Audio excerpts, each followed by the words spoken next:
The Heights was developed as its own municipality July 1st, 1896, as a streetcar suburb of Houston, Texas.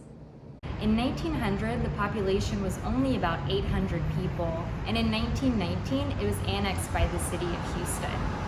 An interesting thing about the Heights is its name. It is literally a higher elevation than downtown, which is how it became known as the Heights. This was a big selling point back in the day because the higher elevation was thought to be out of the range of malaria-carrying mosquitoes. There are various neighborhood features that continue to make the Heights a draw today. It was designed and platted in a traditional grid system, which means it's super easy, accessible, and walkable. Basically, when you look at your traditional suburbs today, you have your main road, and off the main road, it kind of gives the illusion that you are out in the country. But the main road will still have important things, like your banks and your restaurants and things like that, right? The doctor's office is on the main road.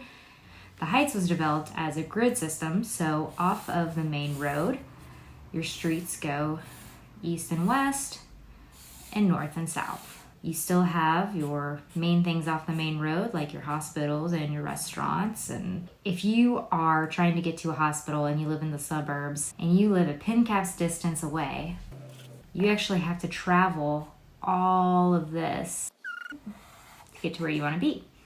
But if you live in a grid system and you're this pin cap away, you can get to it much quicker, just 2 turns. The neighborhood had a downturn after World War II, and it had gotten so bad in the 70s that when a serial killer was kidnapping and killing young boys, the cops just assumed that the kids were running away because the neighborhood was so bad.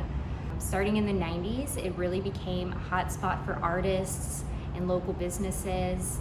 The previous dry ordinance actually helped keep out a lot of chain restaurants, which allowed the Heights to become kind of this trendy, cool, hip, very local, very mom and pop focused neighborhood that it is today. That resurgence has just increased till today, where you can see there's tons of new construction, and it's become really a buzzword. And you'll notice a lot of developers are putting the word Heights on almost anything that they build, even if it's not in the Heights.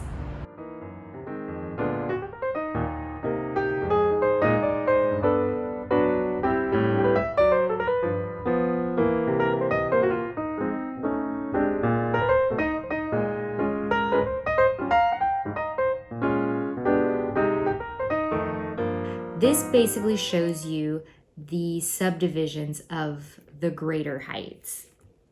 This right here is Heights proper. It's bound by Shepherd and Durham, I-10, 610, and Studewood. Right here is Heights Boulevard. This is where the trolley would have gone back in the day when we were a streetcar suburb. So this is Heights proper.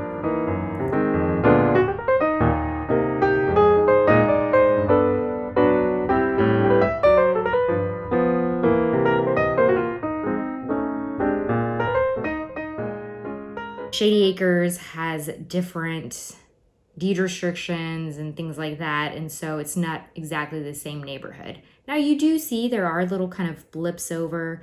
There's like a little section here that pops over. If you check the legal description, that's part of the Heights, even though it's on the other side of Shepherd and Durham. There's a portion of Norhill that kind of pops down and gets into Woodland Heights, but it's technically part of the Norhill subdivision.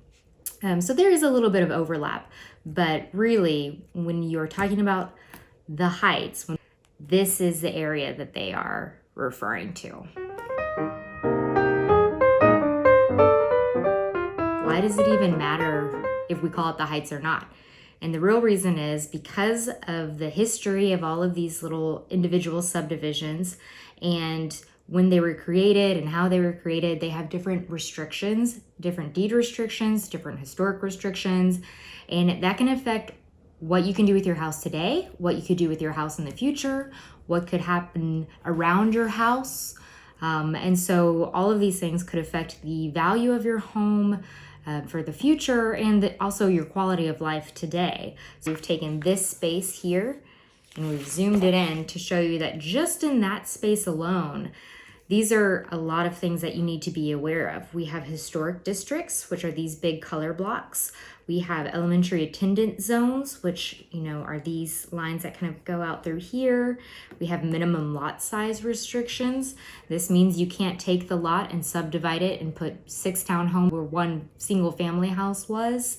All of these things will affect the ownership of your house. Some of them you might see as very, very positive. Some people might see them as negative, but having somebody that can navigate that and know what the differences are is really important, because if you actually live in the historic district of Woodland Heights versus Heights proper, close to Field Elementary, your style of house and the restrictions with it can be vastly different.